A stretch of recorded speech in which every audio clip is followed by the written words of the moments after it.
Hello everyone, good morning. Welcome back to our exam mantra channel. आइए आज की प्रमुख समसामयिक घटनाओं पर डालते हैं एक नजर। सबसे पहली जो न्यूज है, NEA स्काउट नासा का नया अंतरिक्ष यान है। ये NEA स्काउट क्या है?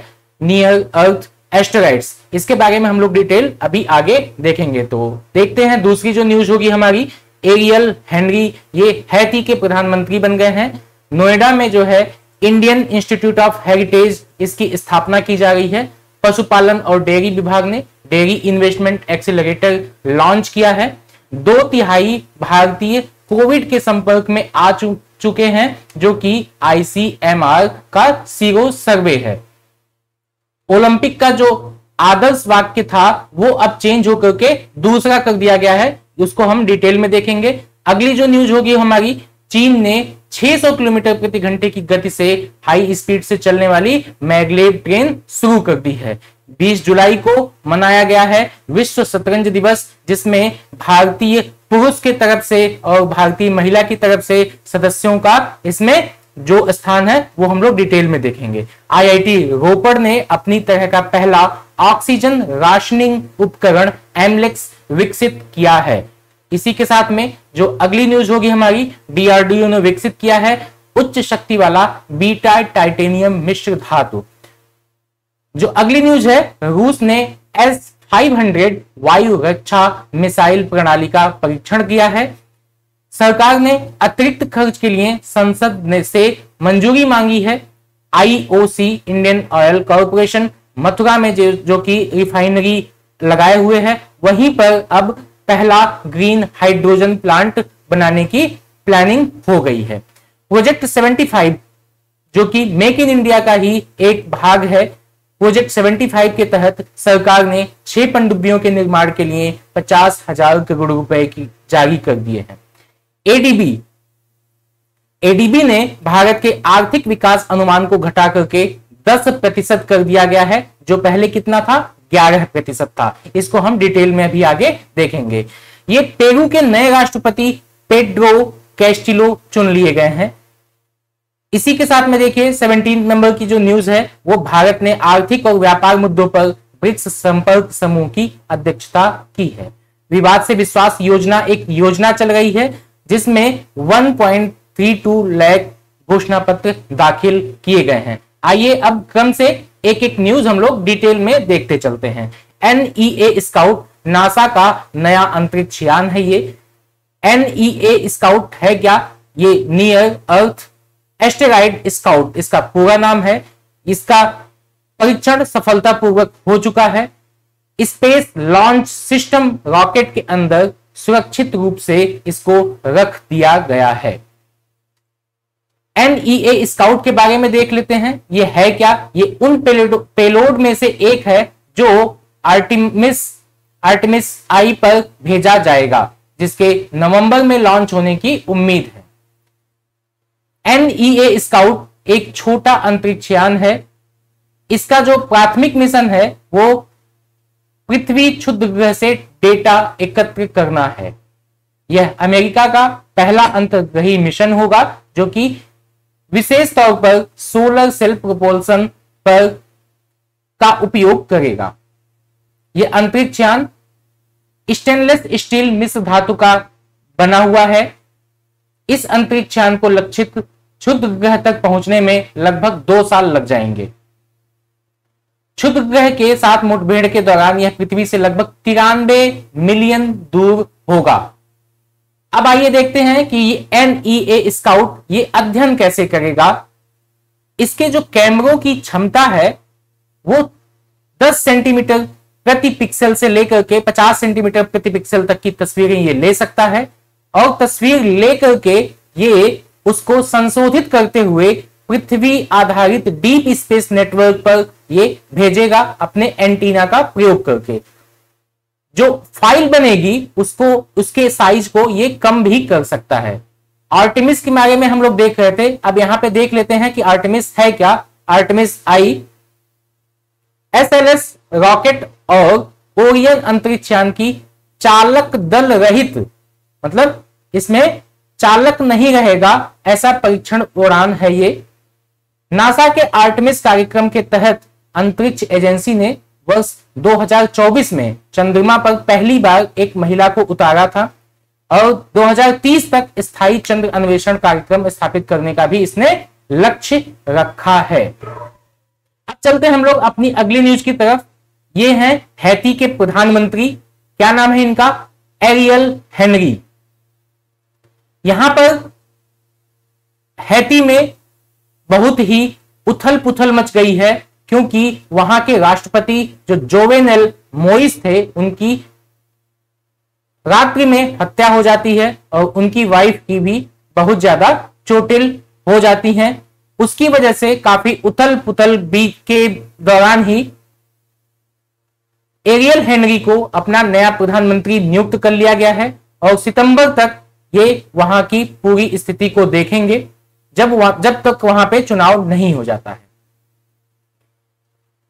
अब इसके बाद चलते हैं हम लोग अपने अगले न्यूज की तरफ। नोएडा में बनेगा इंडियन इंस्टीट्यूट ऑफ हेरिटेज। सरकार के द्वारा इसकी स्थापना की जाएगी। यह देश में अपनी तरह का पहला ऐसा संस्थान होगा। इसके जो मुख्य बिंदु हैं उसको हम लोग देख लेते हैं। इंडियन इंस्टीट्यूट ऑफ हेरिटेज की स्थापना की जा रही है। यह क्यों की जा रही है? देश के समृद्ध विरासत को ध्यान में रखते हुए राष्ट्र के सांस्कृतिक पहलुओं पर यह शिक्षा प्रदान करेगा। इसी के साथ में इंडियन इंस्टीट्यूट ऑफ हेरिटेज में जो कोर्स कराए जाएंगे वो कौन कौन से होंगे? एमए के साथ में पीएचडी भी कराई जाएगी, जिसमें इन कोर्सों को सम्मिलित किया गया है। पांडुलिपि विज्ञान, जिसको manuscriptology, museology, archaeology, preventive conservation, archival studies, epigraphy and numismatics, history of arts, ये सभी सब्जेक्ट इसमें शामिल किए जाएंगे। भारतीय विरासत संस्थान की स्थापना के बारे में देख लेते हैं। निम्नलिखित संस्थानों को एकीकृत करके इस संस्थान को डीम्ड विश्वविद्यालय के रूप में स्थापित करने की बात की जा रही है। ये कौन कौन से संस्थान हैं? क्रम से देखते हैं। पुरातत्व संस्थान, इंस्टीट्यूट ऑफ आर्कियोलॉजी, सांस्कृतिक संपत्ति के संरक्षण के लिए राष्ट्रीय अनुसंधान प्रयोगशाला, इंदिरा गांधी राष्ट्रीय कला केंद्र का अकादमिक विंग, कला संरक्षण और संग्रहालय के इतिहास के लिए राष्ट्रीय संग्रहालय संस्थान, अभिलेखीय अध्ययन के स्कूल। इन सभी को संस्थानों को एकीकृत करके डीम्ड विश्वविद्यालय के रूप में स्थापित करने की बात की जा रही है। अब चलते हैं अपने अगले न्यूज की तरफ। पशुपालन और डेयरी विभाग ने डेयरी इन्वेस्टमेंट एक्सीलरेटर लॉन्च किया है। इस माध्यम से क्या किया जाएगा, आइए उसको डिटेल में देखते हैं। पशुपालन और डेयरी विभाग DAHD ने अपने निवेश सुविधा प्रकोष्ठ के तहत डेयरी निवेश एक्सेलरेटर की स्थापना की है। इस एक्सेलरेटर के बारे में देख लेते हैं। देश के डेयरी क्षेत्र में निवेश को बढ़ावा देने के लिए और सुगम बनाने की दिशा में इसको स्थापित किया जा रहा है। डेयरी इन्वेस्टमेंट एक्सेलरेटर एक क्रॉस फंक्शनल टीम है जिसे निवेशक इंटरफेस के रूप में काम करने के लिए गठित किया गया है। यह एक्सेलरेटर पूरे निवेश चक्र में सहायता प्रदान करेगा, जैसे निवेश के अवसरों के मूल्यांकन के संबंध में इनपुट प्रदान करने के साथ ही साथ सरकार को आवेदन के बारे में विभिन्न प्रश्नों को भी संबोधित ये करेगा। डेयरी निवेश एक्सेलरेटर स्थानीय और वैश्विक उद्योग प्रतिभागियों के साथ कार्यक्रम आयोजित करने के लिए पशुपालन और डेयरी विभाग के साथ मिलकर के काम करेगा और निवेशकों के साथ उनके दृष्टिकोण को बेहतर ढंग से समझने के लिए आमने सामने चर्चा करने में भी ये मदद करेगा। अधिकारियों के साथ बातचीत की सुविधा भी ये प्रदान करेगा। अब हम देखते हैं पशुपालन अवसंरचना विकास कोष, animal husbandry infrastructure development fund.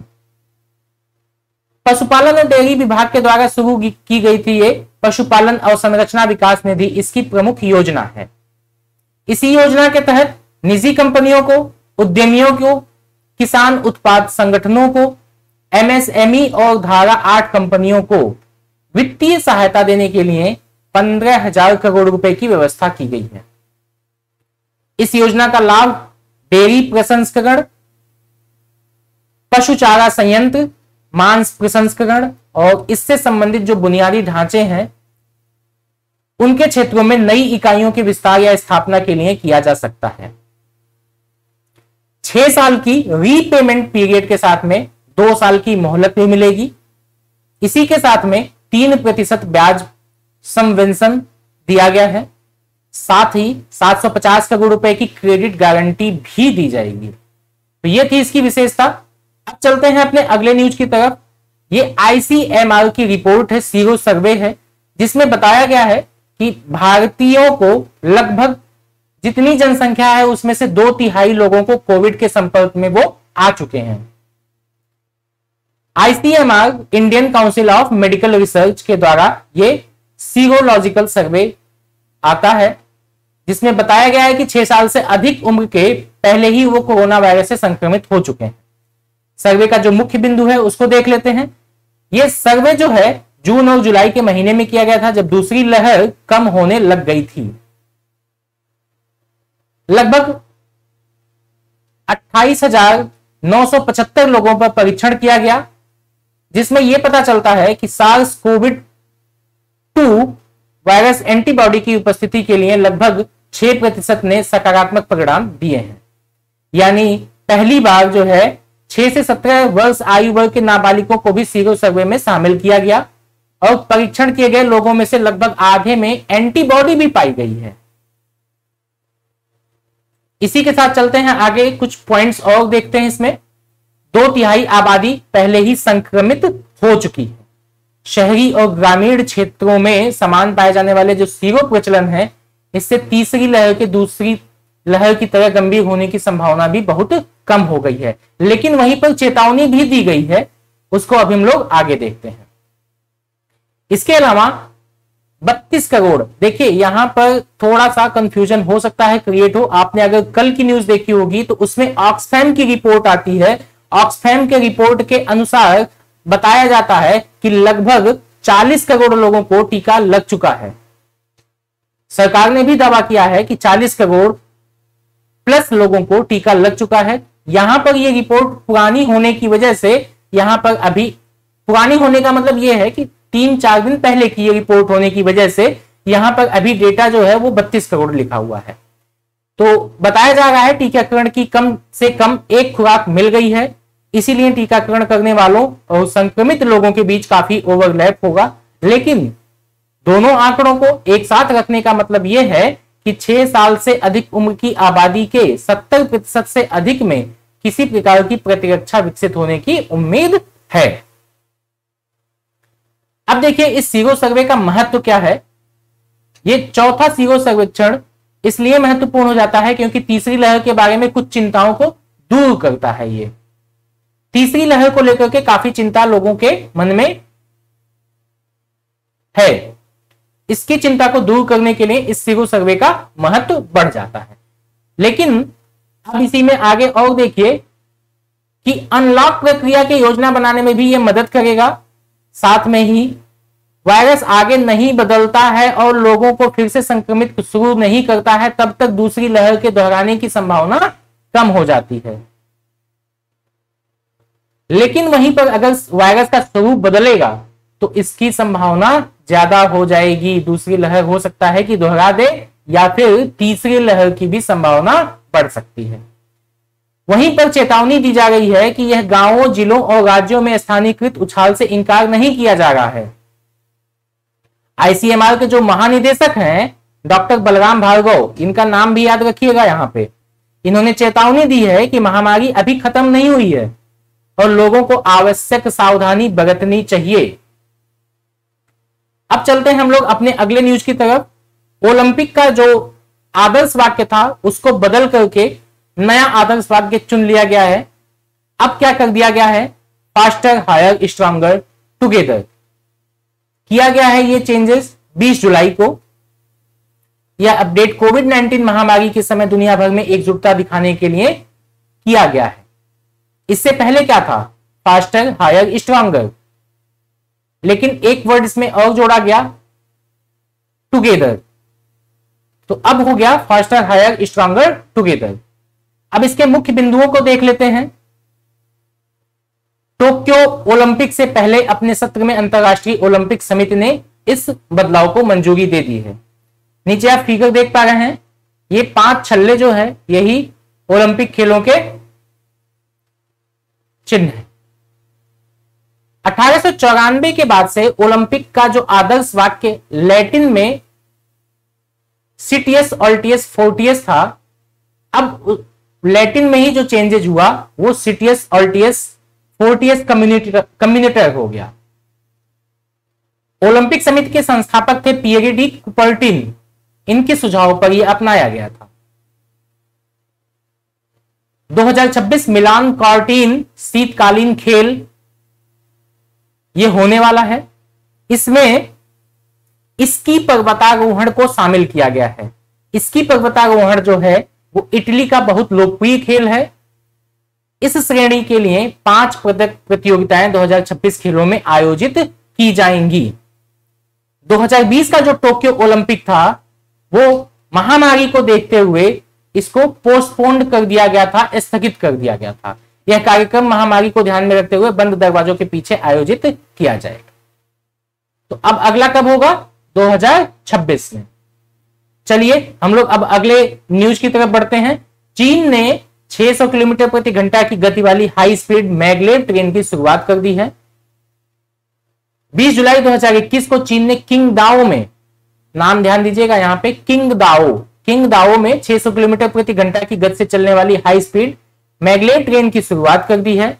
इसके जो मुख्य बिंदु हैं आइए उसको भी देख लेते हैं। सबसे तेज उपलब्ध जमीनी वाहन है ये, 600 किलोमीटर प्रति घंटा। शेंझेन से संघाई तक की जो यात्रा अब तक 10 घंटे लगते थे, अब उसमें 5 घंटे लगेंगे। इसके बाद इसके कुछ और भी पॉइंट्स हैं, उसको देख लेते हैं हम लोग। नई मैगलेव ट्रेन कई तकनीकी प्रगति को प्रदर्शित करती है, जिसमें 30% से अधिक कुशल स्व-विकसित ब्रेक सिस्टम शामिल किए गए हैं। वर्लपूल ब्रेक के साथ में चुंबकीय ध्रुवों को विकसित करने में 19 महीने लगे और उन्हें पुनर्नवीनीकरण किया जा सकता है। एल्यूमिनियम मिश्र धातु का उपयोग करके इसमें एक कपलर लगाया गया है जिसकी लंबाई 280 मिलीमीटर है। वजन जो है इसका 30 किलोग्राम से कम है। ये ध्यान दीजिएगा, एग्जाम में हो सकता है ऑप्शन के तौर पर इन सब चीजों को दे दे और पूछे कि कौन सा इसमें गलत है, तो 3 ऑप्शन हो सकता है सही होंगे।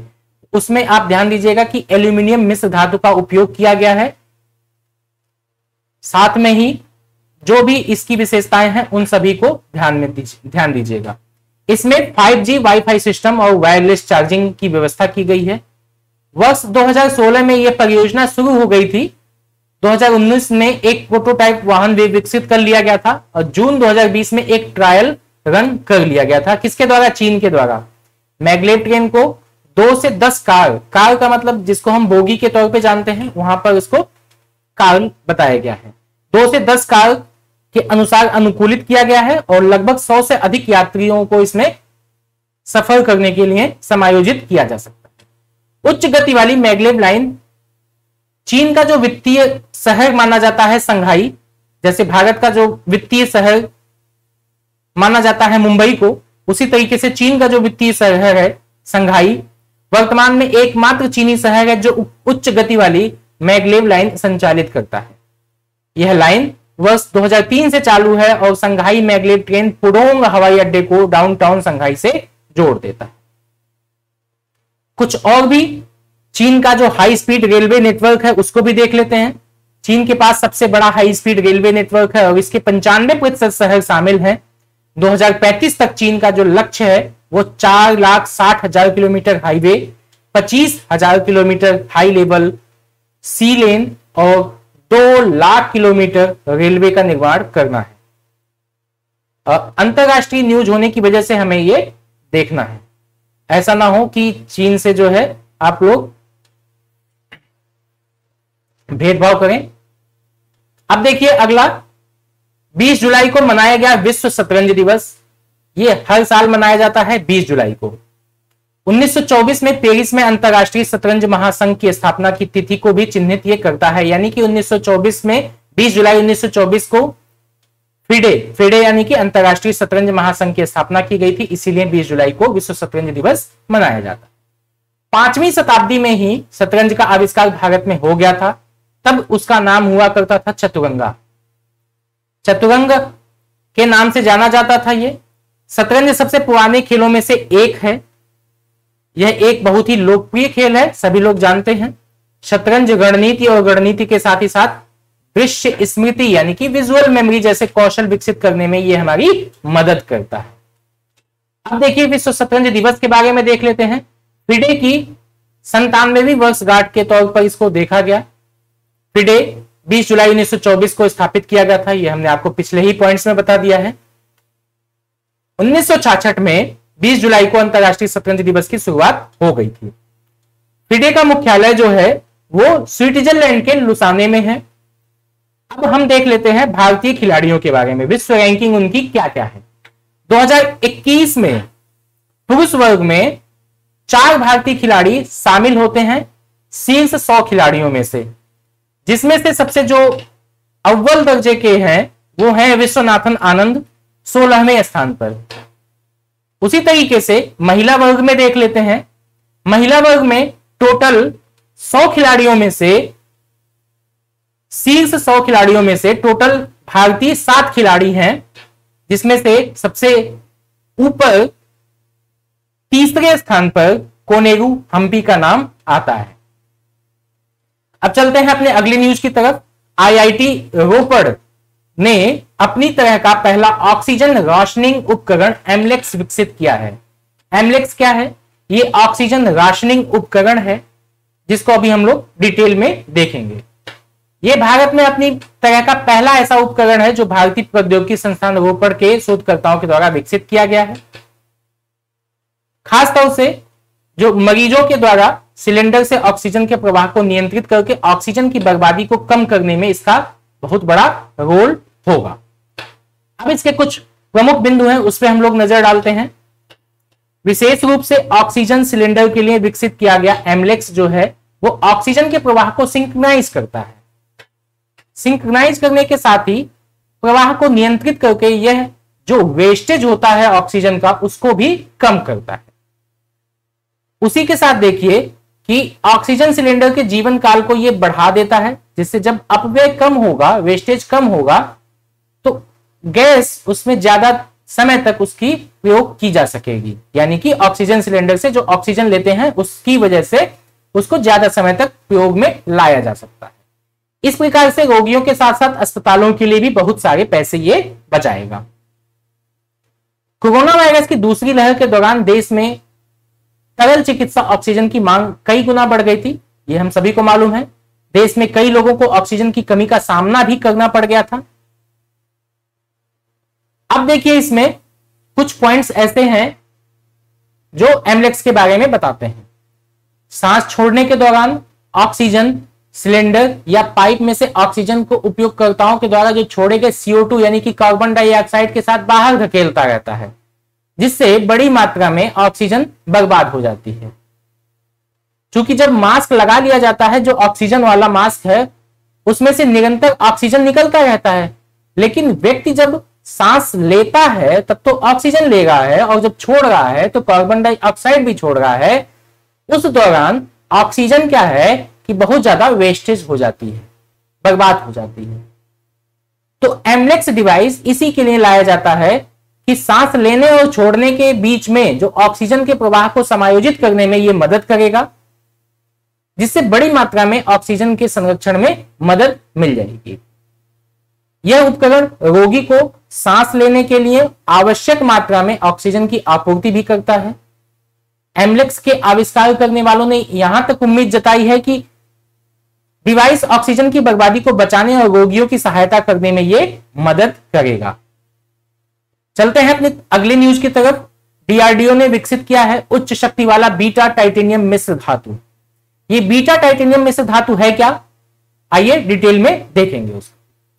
डीआरडीओ रक्षा अनुसंधान व विकास संगठन द्वारा एक उच्च शक्ति टाइटेनियम मिश्र धातु की विकसित की गई है। इस धातु को ही सहायता से एरोस्पेस संरचनात्मक फोर्जिंग में अनुप्रयोग के लिए विकसित किया गया। अब देखिए टाइटेनियम मिश्र धातु के बारे में। टाइटेनियम एलॉय अपनी लचीलेपन, उच्च शक्ति, फ्रैक्चर, मजबूती के कारण यह अद्वितीय है, जिसकी वजह से इसे विभिन्न विमान संरचनात्मक अनुप्रयोगों के लिए फायदेमंद बताया गया है। इसी एलॉय को बताया जा रहा है कि धातु की स्टील की तुलना में यह बेहतर संक्षारण प्रतिरोध के कारण अपेक्षाकृत कम जीवन काल लागत है। मतलब ये पूरे जीवन काल में इसमें कम लागत लगती है, जिसकी वजह से इसे विमान संरचनात्मक अनुप्रयोगों के लिए बहुत फायदेमंद बताया गया है। डीआरडीओ ने यह भी बताया है कि इस एलॉय का इस्तेमाल विभिन्न तरीकों से किया जा सकता है, जिसमें स्लैट और फ्लैप ट्रैक, लैंडिंग गियर में ड्रॉप लिंक आदि में यह शामिल किया जा सकता है। इस मिश्र धातु के साथ ही निकट भविष्य में प्रतिस्थापित किए जा सकने वाले 15 से अधिक इस्पात घटकों की पहचान वैमानिकी विकास एजेंसी के द्वारा कर ली गई है। देखिए मिश्र धातु संरचना के बारे में। इस उच्च शक्ति मिश्र धातु यानी कि Ti10V 2Fe 3Ai में आयरन, वेनेडियम, एल्यूमिनियम, इन तीनों को याद रखिएगा, इसमें यह मिश्रण किया गया है। डिफेंस मेटलॉजिकल रिसर्च लेबोरेटरी ने इस उच्च शक्ति वाले टाइटेनियम मिश्र धातु को विकसित किया है।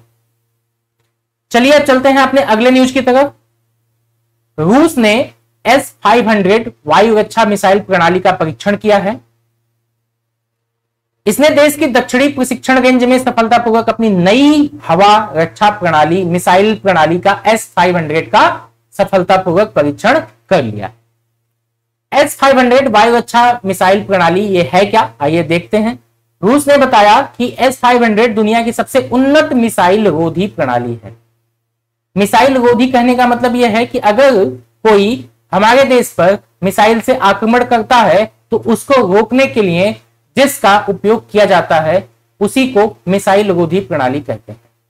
इसकी सीमा 600 किलोमीटर होने की उम्मीद है। मतलब 600 किलोमीटर दूर ही उस मिसाइल को नष्ट किया जा सकता है जो हमारे देश पर मिसाइल गिरने वाली थी। यह मिसाइल प्रणाली अंतरिक्ष से होने वाले हमलों का मुकाबला करने में भी सक्षम है। इस मिसाइल प्रणाली को जो कपुस्टिन यार प्रशिक्षण मैदान में परीक्षण किया गया था और लाइव फायर अभ्यास आयोजित किया गया था। मिसाइलों ने उच्च गति वाले बैलिस्टिक लक्ष्य का सफलतापूर्वक निशाना साधा और परीक्षणों के साथ में सफलतापूर्वक पूरा होने के बाद S-500 सिस्टम, जिसे ट्रायम्फेटर M और प्रोमेथियस भी कहा जाता है, को मॉस्को शहर के बाहर एक वायु रक्षा इकाई में रखा जाएगा। अब आइए इसके बारे में कुछ देख लेते हैं कि S-500 वायु रक्षा मिसाइल प्रणाली का विकास काफी पीछे चल रहा है जो नियत समय था उससे। सेना ने पहले घोषणा की थी कि वर्ष 2020 में पहला S-500 सिस्टम मिलना शुरू हो जाएगा, लेकिन परिस्थितियां ऐसी बन गई जैसे कोरोना को लेकर के और भी सब चीजें, जिसकी वजह से ये लेट होता गया। रूस के द्वारा किए गए अन्य जो परीक्षण है उसके बारे में भी बताया गया है। जिरकॉन हाइपरसोनिक क्रूज मिसाइल का एक और सफल परीक्षण कर लिया है। जिरकॉन रूस का शस्त्रागार का एक नया हिस्सा है।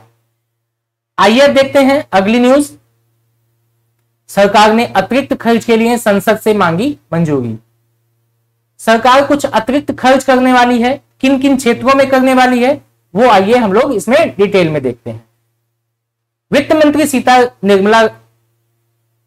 निर्मला सीतारमण जी ने स्वास्थ्य मंत्रालय के 17,000 करोड़ से सहित चालू वित्त वर्ष में अतिरिक्त जो 23,675 करोड़ रुपए खर्च करने के लिए भारतीय संसद से मंजूरी मांगी है।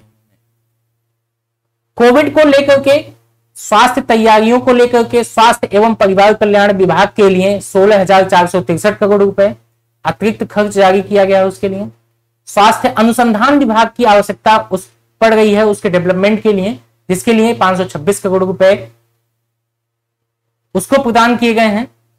नागरिक उड्डयन मंत्रालय के लिए 2050 करोड़ रुपए स्वीकृत किए गए हैं, जिसमें से एयर इंडिया को अग्रिम और ऋण के लिए 1872 करोड़ रुपए भी शामिल कर दिए। चीनी मिलों को सहायता प्रदान करने के लिए उपभोक्ता मामले, खाद्य और सार्वजनिक वितरण मंत्रालय के लिए भी 1100 करोड़ रुपए की घोषणा की गई।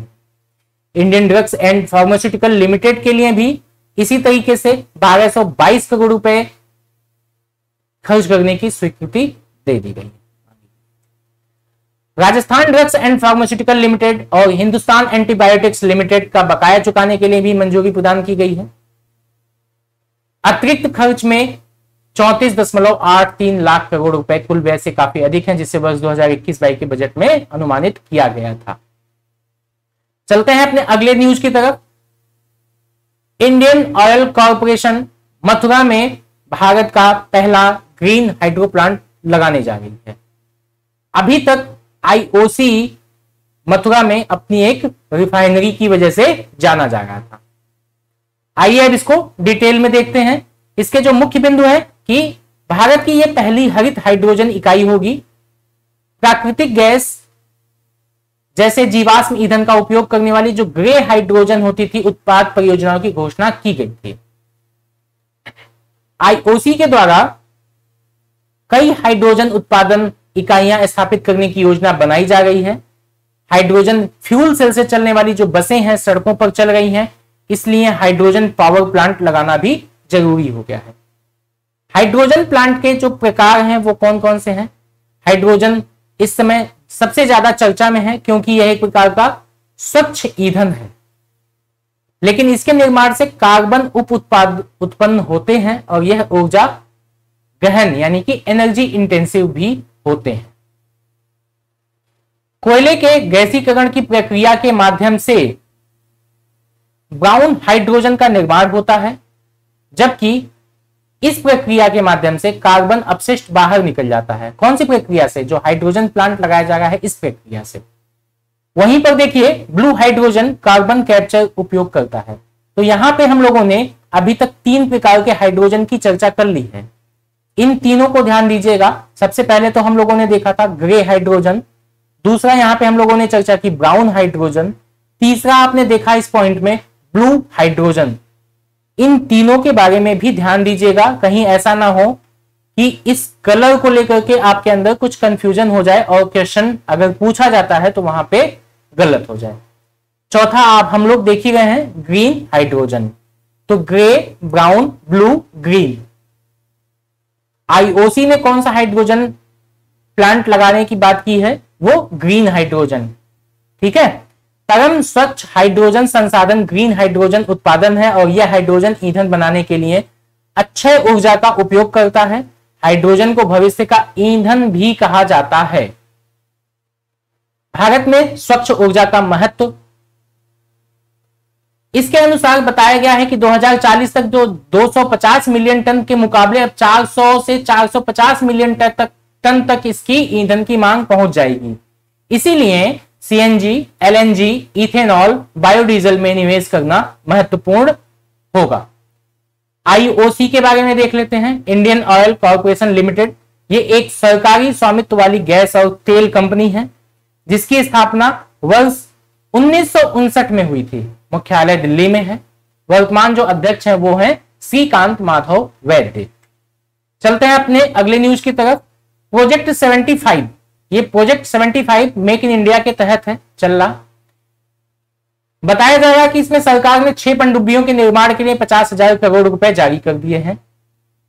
6 पारंपरिक डीजल इलेक्ट्रिक पनडुब्बियों के निर्माण के लिए यह टेंडर जारी किया गया। ये पनडुब्बियां स्कॉर्पियन श्रेणी की जो पनडुब्बियां थी उनसे बड़ी होंगी। मुंबई के मझगांव डॉकयार्ड्स लिमिटेड में इसको बनाया जा रहा है। अब देखिए इसके कुछ प्रमुख बिंदु के बारे में। प्रोजेक्ट 75 इंडिया के तहत 6 पारंपरिक पनडुब्बियों के निर्माण के लिए रक्षा मंत्रालय ने 50,000 करोड़ रुपए का टेंडर जारी कर दिया। लार्सन एंड टुब्रो और मझगांव डॉकयार्ड्स लिमिटेड ने इस टेंडर को जारी कर दिया गया है। ये दोनों कंपनियां मिलकर के यानी कि लार्सन एंड टुब्रो और मझगांव डॉकयार्ड्स लिमिटेड, ये दोनों कंपनियां अब जर्मनी, फ्रांस, दक्षिण कोरिया, रूस और स्पेन की फर्मों के साथ ही साथ 5 वैश्विक मूल उपकरण निर्माताओं में से एक एक भागीदार का चयन करेंगी और पनडुब्बियां भारी भरकम मारक क्षमता से लैस होंगी। 12 लैंड अटैक क्रूज मिसाइलों के साथ ही एंटी शिप क्रूज मिसाइल इसमें लगाई जाएंगी। भारत को रक्षा उपकरण निर्माण केंद्र के रूप में बढ़ावा देने के उद्देश्य से इस परियोजना को अंजाम दिया जा रहा है। इसका अन्य उद्देश्य जो है वो अनुसंधान एवं विकास और औद्योगिक पारिस्थितिकी तंत्र स्थापित करने के लिए ऐसा किया जा रहा है, जो भारतीय सशस्त्र बलों की भविष्य की सभी जो आवश्यकताएं हैं उसको पूरा किया जा सके। प्रोजेक्ट 75 क्या है इसको भी देख लेते हैं। प्रोजेक्ट 75 इंडिया ये सबसे बड़ी मेक इन इंडिया परियोजनाओं में से एक है। सरकार के द्वारा इसको शुरू किया गया है। ये हिंद प्रशांत क्षेत्र और आत्मनिर्भरता सुनिश्चित करने के लिए किया जा रहा है। देखिए ये अगली न्यूज, एडीबी ने भारत के आर्थिक विकास अनुमान का जो दर था उसको घटा दिया है। उसका अनुमान था कि भारत का जो आर्थिक विकास वो 11% होगा, लेकिन उसको घटा करके अब कितना कर दिया है, 10% कर दिया गया है। क्यों कर दिया? क्योंकि डाउनग्रेड कोरोना वायरस महामारी की दूसरी लहर के प्रतिकूल प्रभाव को ध्यान में रखते हुए। अब इसके कुछ मुख्य बिंदुओं की चर्चा कर लेते हैं। मार्च 2021 में समाप्त हुए वित्तीय वर्ष की अंतिम जो तिमाही है, भारत की जीडीपी वृद्धि 6% हो गई थी उसमें, लेकिन दूसरी लहर ने कई राज्य सरकारों को उसके रोकथाम उपायों के लिए प्रेरित किया था, जिसकी वजह से 2021-22 के लिए विकास अनुमान को पहले से जो अनुमानित था 11% उसको 10% कर दिया। 2022-23 में बताया जा रहा है कि 7% से जो अनुमान है 7% से बढ़ा करके इसको 8% कर दिया गया है, क्योंकि उस समय तक अधिकांश आबादी का टीकाकरण हो जाएगा और आर्थिक गतिविधियां सामान्य हो जाएंगी। अब आइए हम देख लेते हैं एशियाई विकास बैंक के बारे में, एडीबी के बारे में। एडीबी एक क्षेत्रीय विकास बैंक है जिसका उद्देश्य है एशिया में सामाजिक और आर्थिक विकास को बढ़ावा देना। इसकी स्थापना दिसंबर 1966 में की गई। इसका मुख्यालय मनीला फिलीपींस में स्थित है। 68 सदस्य कुल हैं, जिसमें से 48 एशिया और प्रशांत क्षेत्र के, बाकी अन्य क्षेत्र से 19 है। जो इसका मुख्य उद्देश्य है वो सामाजिक और आर्थिक विकास को बढ़ावा देने के लिए ऋण, तकनीकी सहायता, अनुदान और इक्विटी निवेश प्रदान करके अपने सदस्यों और भागीदारों की सहायता प्रदान कर। ये पेड्रो कैस्टिलो पेरू के नए राष्ट्रपति बन गए हैं। इसी के साथ में अगले न्यूज पे चलते हैं हम लोग। भारत ने आर्थिक और व्यापार मुद्दों का ब्रिक्स संपर्क समूह की अध्यक्षता की।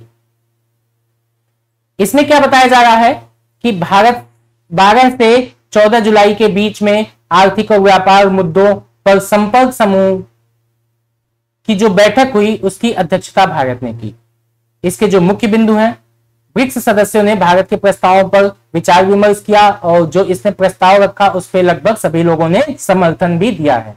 तो भारत के द्वारा जो रखे गए प्रस्ताव वो कौन कौन से हैं? बहुपक्षीय व्यापार प्रणाली के संबंध में ब्रिक्स का सहयोग चाहिए। ई कॉमर्स में उपभोक्ता संरक्षण को सुनिश्चित करने के लिए एक फ्रेमवर्क तैयार होना चाहिए।